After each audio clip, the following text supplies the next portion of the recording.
بدلے کی بھی ہے، آپ بدلہ لے سکتے ہیں، کوئی آپ کے ساتھ ظلم کرتا ہے بدلہ لے سکتے ہیں، لیکن بہترین عمل کیا کہا گیا ہے کہ جو معاف کرتا ہے وہ سب سے بہترین عمل ہے۔ بہادر کس کو کہتے ہیں؟ جس کے اندر برداشت زیادہ ہوتی ہے۔ گاما پہلوان تھا، حلوائی کی دکان پہ گیا، حلوائی نے منہ پہ اس کے تماچا دے مارا، سارا مجمع دیکھ رہا ہے اور وہ منہ جھاڑ کے چل پڑا۔ لوگ حیران پریشان ہو گئے، گاما پہلوان جس سے لوگ تھر تھر کانپتے ہیں، اس کو ایک مڑیل سا حلوائی جو ہے وہ منہ پہ تماچا مار رہا ہے، وہ حیران ہو کے کہ اس نے کچھ کہا ہی نہیں، چپ کر کے چل پڑا۔ تو لوگوں نے پوچھا یار تمہیں کیا ہو گیا یار، اتنا مڑیل سا بندہ تمہیں تماچا مار رہا ہے اور تم اس کے آگے کچھ بھی نہیں کر رہے۔ کہتے ہیں نا تیلی لگانا، وہ تیلی لگا رہے تھے کہ اب یہ کچھ کرے۔ اس نے بڑا خوبصورت جواب دیا، کہتا ہے گامے کو گاما اس لیے نہیں بنایا گیا، گامے کو گاما اس لیے بنایا ہے کہ اس کے اندر برداشت ہے۔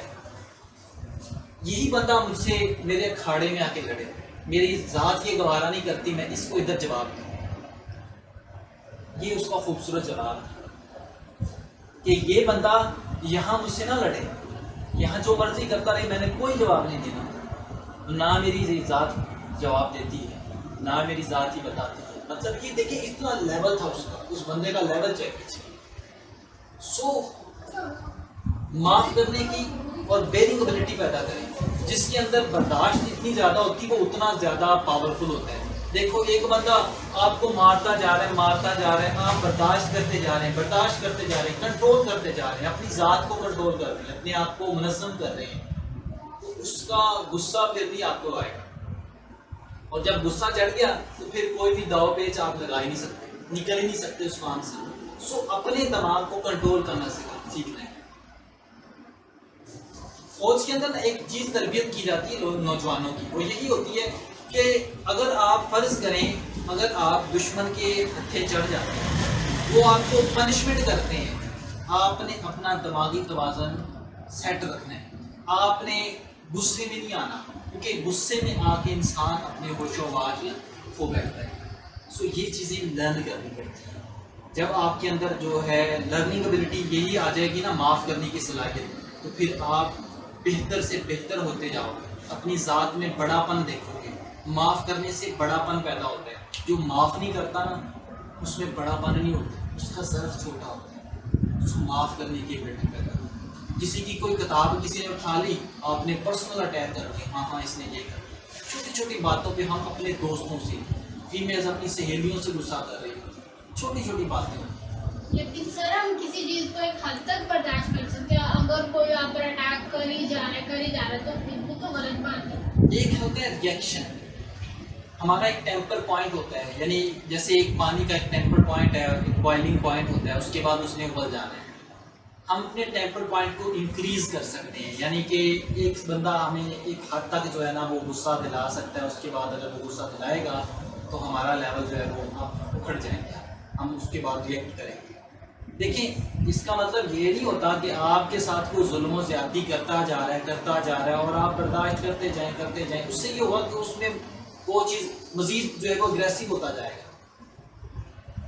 نہیں، ایسی معاملے میں آپ نے برداشت نہیں کرنا، ایسے معاملے میں آپ نے ریئیکٹ کرنا ہے، اور ریئیکٹ اس طرح سے ہو کہ معاملہ رفع دفع ہو جائے۔ یہ نہیں ہے کہ گالی گلوچ پہ آ جائے۔ معاملہ رفع دفع ہونے کا مطلب یہ ہے کہ اس طرح سے اس کو ڈیل کرنا ہے کہ وہ بندہ بھی جو ہے وہ آپ کی تعریف کرتے ہوئے کہے کہ یار واقعی اس بندے نے ٹھیک کیا۔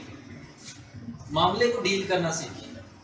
معاملے کو ڈیل نہیں کرتے لوگ، معاملے کو الجھاتے ہیں، کمپلیکسٹی کی طرف لے کے جاتے ہیں، جس سے پھر معاملات میں گڑبڑ پیدا ہو جاتی ہے، جھگڑا پیدا ہو جاتا ہے۔ کیونکہ ہمارے یہاں نا یہی سمجھا جاتا ہے کہ میں ہی سارا کچھ ہوں، مجھے ہی سارا کچھ پتہ ہے، اور جو میں کرتا ہوں وہ صحیح کرتا ہوں، میں غلط نہیں کر سکتا۔ تو اس وجہ سے ہمارے یہاں بہت سارے پرابلمس پیدا ہوتے ہیں، یعنی ہم اپنی ذات کو سب پہ فوقیت دے رہے ہوتے ہیں، ہم سب پہ وہ کہتے ہیں نا سپیریٹی کا کنسیپٹ دے رہے ہوتے ہیں، سپیریئر ہیں ہم سب۔ اس وقت ہمارے پاس جو ہے نا یہ مسئلے پیدا ہوتے ہیں، عاجز بنے، کیونکہ جو عاجز ہوتا ہے نا، جو جھکا ہوا ہوتا ہے اس پہ پھل لگتا ہے، جو اکڑ جاتا ہے اس پہ پھل نہیں لگتا۔ عاجزی اختیار کریں، کیونکہ عاجزی اختیار کرنے سے ہمیشہ پھل لگتے ہیں۔ اب آپ نے محنت کرنی ہے، محنت کریں گے تو آپ کی قسمت کی جو شاخ ہے وہ بھی ہری بھری ہو جائے۔ اس محنت کے معاملے میں، اس مرحلے میں یعنی زندگی کے شروعات سے لے کے زندگی کے اختتام تک، یا زندگی کے شروعات سے لے کے آپ کے فائنل ڈیسٹینیشن تک آپ کو بہت سارے لوگوں سے ملنا پڑتا ہے اور بہت سی باتیں سہنی پڑتی ہیں. سم ٹائم ایسے بھی ہوتا ہے کہ آپ اپنے فائنل ڈیسٹینیشن پہ پہنچ جاتے ہیں، لوگ کہتے ہیں اٹس سو ایزی، تب بندے کو بڑی تب چڑھتی ہے کہ مجھے پتہ ہے میں نے اتنی مشکل مرحلے سے گزر کے اس مقام پہ پہنچا ہوں، یہ کہہ رہا ہے اٹس سو ایزی.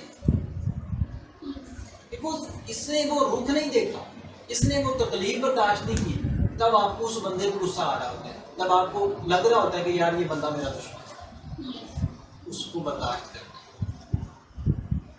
دوسری بات، آپ کے جو مخالف ہوتے ہیں نا، وہ بے شک آپ کو تذلیل کر رہے ہوتے ہیں، آپ کو بیڈ کمنٹ پاس کر رہے ہوتے ہیں، آپ کو کہہ رہے ہوتے ہیں ہاں جی آپ کے کام میں یہ چیز نہیں ہے، آپ نے یہ نہیں کیا، بجائے اس کے کہ آپ اس کو برا بھلا کہو، بلکہ اس کو کہو کہ یار زبردست ٹکا کے رکھ، اس سے بھی بہتر بیڈ کمنٹ کر، تاکہ آپ اس کو دکھاؤ کہ یار اس کے اندر اس کو تو فرق ہی نہیں پڑ رہا، اس کو تو فرق نہیں پڑ رہا، بلکہ اس سے لرن کرے نا. ایک بندہ ہے، دیکھو میں ایک اسپیچ کرتا ہوں، آج کرتا ہوں، کل کرتا ہوں، لوگ مجھے کہتے ہیں جی بہت اچھی کر رہا ہے، بہت اچھی کر رہا ہے، بہت اچھی کر رہا ہے. میرے اندر چینجنگ نہیں آئے، میرے اندر تبدیلی نہیں آئی. تبدیلی کب آئے؟ جب مجھے کوئی بیڈ کمنٹ کر کے یہ کہے گا یار تمہاری تقریر میں کوئی دم نہیں ہے، جب مجھے کہے گا کہ تمہاری تقریر میں کوئی دم نہیں، کوئی مزہ نہیں آیا، میں اگلے دن پریپیئر ہو گیا ہوں یار ایسی کیا بات ہوگی، میں اتنی زبردست کرتا ہوں، اس کو کیسے لگا کہ میری تقریر میں، اگلے دن آپ ٹھوس موقف لے کے آئیں گے، آپ اتنا تیار ہو کے جائیں گے، اتنی انرجی کے ساتھ آئیں گے کہ کوئی بندہ کہے گا یار آج چسکر آ.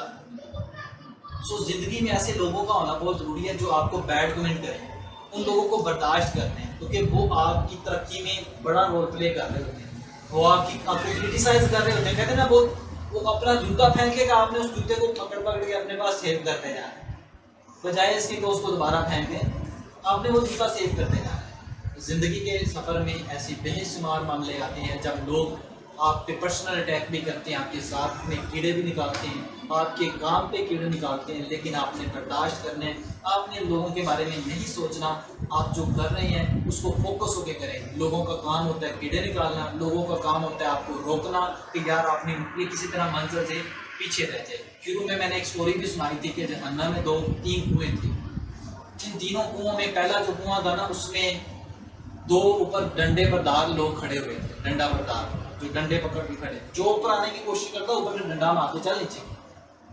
دوسرے کنویں میں بھی اسی طرح سے 2 جو لوگ کھڑے ہوئے تھے. تیسرا جو کنواں تھا وہ پاکستانیوں کا تھا. اب اس پہ کوئی بندہ نہیں کھڑا، دیکھا گیا کہ اس کے اوپر کیوں نہیں کھڑا، تو دیکھا گیا کہ اندر جو کنویں میں لوگ موجود ہیں، کوئی اوپر آنے کی کوشش کرتا ہے، نیچے والا ٹانگ کھینچ کے کہتا ہے کہ میں ادھر کو تو اوپر کیا کرنے جا رہا ہوں. سو ہمارے ہاں لوگ خود ہی ایک دوسرے کی ٹانگ کھینچ رہے ہوتے ہیں، ہم ایک دوسرے کی راہ میں خود حائل ہو رہے ہوتے ہیں. ہم نہیں چاہ رہے ہوتے یہ مجھ سے بہتر پوزیشن پہ جائے، ہم نہیں چاہ رہے ہوتے میرے پاس اگر یہ موبائل ہے نا تو اس کے پاس بہتر ہو، ہم نہیں چاہ رہے ہوتے میرے پاس بائک ہے تو اس کے پاس کار ہو. تو یہی وجہ ہے کہ ہمارے برداشت کرنے کی صلاحیتیں ختم ہو رہی ہیں. بیئرنگ ابیلٹی پیدا کریں، انشاءاللہ جب بیئرنگ ابیلٹی پیدا ہو جائے گی، عاجزی پیدا ہو جائے گی، تو اللہ تعالیٰ نعمتوں سے نوازے گا، وہ نعمتیں جو شاید آپ نے کبھی سوچی بھی نہ ہو. اور سو آج کی باتیں آپ کو اچھی لگی ہوں گی، اس طرح کے اور بھی بے شمار باتیں ہم آپ سے شیئر کرتے رہیں گے.